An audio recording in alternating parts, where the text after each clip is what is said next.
देश में चुनावी शोर है। एनडीए और इंडिया गठबंधन के बीच मुख्य लड़ाई है। लोकसभा चुनाव का पहला चरण पूरा हो चुका है। दूसरे चरण के लिए कल यानी 26 अप्रैल को मतदान होना है। इस बीच हम आपके लिए लेकर आए हैं हमारी खास पेशकश डेटा बोलता है। इसमें बात करेंगे पिछले 3 लोकसभा चुनाव की और बताएंगे कि पिछले 3 लोकसभा चुनाव के नतीजे क्या रहे, इसमें कैसे कैसे जनता का मूड बदलता गया। नमस्कार, मेरा नाम है शिवराज सिंह और आप देख रहे हैं डेटा बोलता है। डेटा बोलता है में सबसे पहले बात कर लेते हैं पिछले 3 लोकसभा चुनाव के नतीजों की।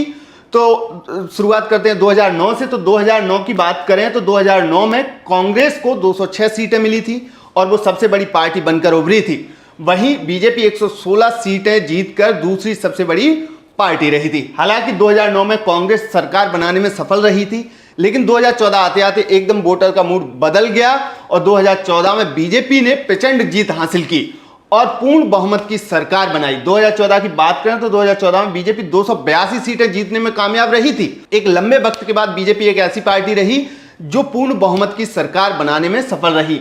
2014 में कांग्रेस को 44 सीटें मिली थी। 2019 की बात करें तो 2019 में बीजेपी ने और बढ़कर 303 सीटें जीती, जबकि कांग्रेस 52 सीटें जीतने में ही सफल रही और बीजेपी ने यहां एक बार फिर से सरकार बनाई। अगर वोट स्विंग की बात करें और आपको एक मैप दिखाते हैं, मैप में आप देखेंगे कि कैसे जनता का मूड एकदम शिफ्ट हो गया। जहां पहले पूरे तरीके से कांग्रेस पूरे देश पे छाई हुई थी, अधिकांश विपक्षी जो पार्टियां हैं उनका राज्यों में अपना वर्चस्व था, लेकिन 2014 में बीजेपी ने सबको किनारे लगाते हुए एक बड़ी जीत हासिल की थी। 2019 सबसे पहले 2009 का मैप देख लेते हैं। 2009 का जो मैप है, अगर आप उस पर नजर डालेंगे देश के मैप पे, तो आपको अधिकांश पूरे देश में अधिकांश जो हिस्सा है उस पर नीला नजर आ रहा होगा। हालांकि भगवा भी है, लेकिन भगवा बहुत कम है। यहाँ कांग्रेस का जो नीला रंग है वो बहुत ज्यादा है। अधिकांश देश के हिस्सों में कांग्रेस ने जीत दर्ज की थी और कांग्रेस ने 206 सीटें जीती थी। लेकिन अब आप देखेंगे कि 2014 आते आते कैसे जनता का मूड बदल गया। 2009 में जहां अधिकांश हिस्से पर कांग्रेस का कब्जा था देश के पे, वहीं 2014 में पूरा मैप अगर आप ऊपर से नीचे तक देखेंगे तो दक्षिण को छोड़ दिया जाए तो अधिकांश हिस्से पर पूरा भगवा नजर आ रहा है। हर देश के अधिकांश हिस्सों में भगवा पार्टी नजर आ रही है।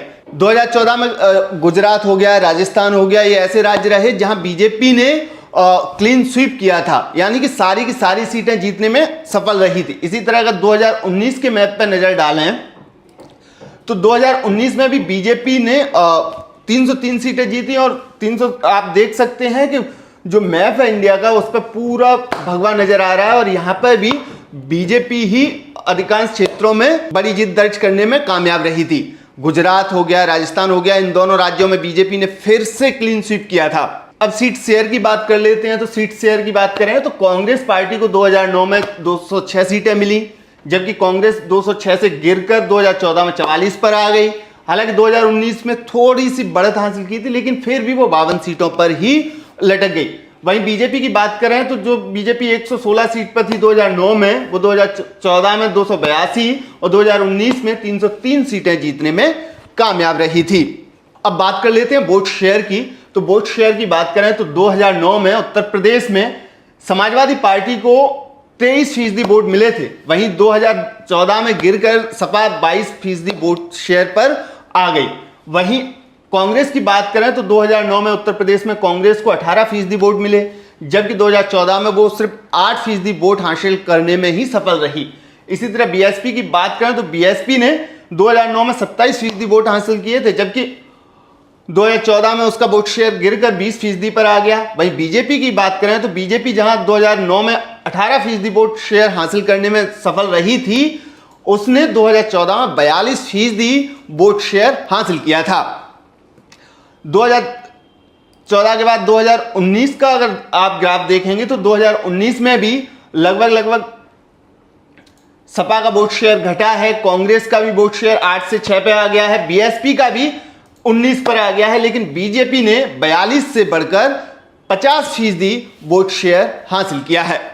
उत्तर प्रदेश के बाद अब बात कर लेते हैं वेस्ट बंगाल की। तो वेस्ट बंगाल की बात करें तो 2009 में टीएमसी को 31% वोट मिले थे, जबकि 2014 में टीएमसी को बढ़कर 39% वोट शेयर मिला था। वहीं सीपीएम 33%, 2009 में, जबकि 2014 में गिरकर 23% पर आ गई। कांग्रेस 14% 2009 में, 2014 में 10% पर आ गई। वहीं बीजेपी की बात करें तो बीजेपी को 2009 में सिर्फ 6% वोट शेयर मिला था, वहीं 2014 में बीजेपी ने बढ़कर 17% वोट शेयर पर पहुंच गई थी। हालांकि सीटें 2014 में बीजेपी को ज़्यादा नहीं मिली थी, लेकिन 2019 में बीजेपी ने सबको चौंका दिया। वेस्ट बंगाल में बीजेपी ने जो 2019 के जो आंकड़े रहे थे वो बहुत चौंकाने वाले थे, और इसमें भी आपको नजर आ रहा होगा, आप देख सकते हैं कि वोट शेयर की बात करें तो 2014 में 39% टीएमसी को वोट मिला था, वहीं 2019 में टीएमसी का वोट शेयर बढ़ा है, 43% तक पहुंच गया। सीपीएम 23% से गिरकर काफी नीचे आ गई, वहीं कांग्रेस 10 से 6 पे आ गई, जबकि बीजेपी ने 17% से छलांग लगाते हुए 40% तक वोट शेयर हासिल किया था और आधी से थोड़ी सी कम सीटें जीतने में कामयाब रही थी। वोट शेयर के बाद अब सबसे बड़ी सीटों की बात कर लेते हैं। तो अगर बड़ी सीटों की बात करें तो 2014 में नरेंद्र मोदी ने 2 सीटों से चुनाव लड़ा था, एक बड़ौदा और एक बनारस। पीएम मोदी ने दोनों ही सीटों पर जीत हासिल की थी। अगर बनारस की बात करें 2014 में तो पीएम मोदी को 57% वोट शेयर मिला था। उनको अगर टोटल वोट की बात करें तो 5,81,022 वोट मिले थे। वहीं 2019 की बात करें तो ये वोट शेयर में बढ़ोतरी हुई और पीएम मोदी को 64% बनारस के मतदाताओं ने वोट दिया। 2019 में पीएम मोदी को 6,74,664 वोट मिले। वहीं बड़ौदा की बात करें तो बड़ौदा में पीएम मोदी को 2014 में 8 लाख से ज्यादा वोट मिले और यहां की 73% वोट हासिल किए थे पीएम मोदी ने। पीएम मोदी के बाद अगर बात करें राहुल गांधी की तो राहुल गांधी ने पिछले 2009 से राहुल गांधी अमेठी से चुनाव लड़ते आ रहे थे। 2009 में राहुल गांधी ने अमेठी में जीत दर्ज की थी और 72% वोट शेयर हासिल किया था। वहीं 2014 में भी राहुल गांधी यहाँ जीत दर्ज करने में कामयाब रहे थे और उन्हें 47% वोट शेयर मिला था। हालांकि 2014 में राहुल गांधी की जो सीधी लड़ाई थी वो बीजेपी की स्मृति ईरानी से थी और स्मृति ईरानी को राहुल गांधी हराने में कामयाब रहे थे। लेकिन 2019 आते आते ये चीज़ें ये बिल्कुल पलट गया नतीजा और 2019 में स्मृति ईरानी ने राहुल गांधी को अमेठी में चुनाव हरा दिया और राहुल गांधी को 44% वोट मिले थे हालांकि, लेकिन जीत स्मृति ईरानी को मिली। हालांकि 2019 में राहुल गांधी ने अमेठी के साथ साथ केरल के वायनाड से भी चुनाव लड़ा था और राहुल गांधी यहां पर जीत दर्ज करने में कामयाब रहे और राहुल गांधी अभी वायनाड से सांसद हैं। राहुल गांधी के बाद अब बात कर लेते हैं सोनिया गांधी की। तो बता दें कि सोनिया गांधी रायबरेली, उत्तर प्रदेश की जो रायबरेली सीट है वहां से चुनाव लड़ती आ रही थी और पिछले 3 चुनाव अगर देखें तो 2009 में सोनिया गांधी ने रायबरेली में 73% वोट हासिल किए थे और 4,81,490 वोट उन्हें मिले थे।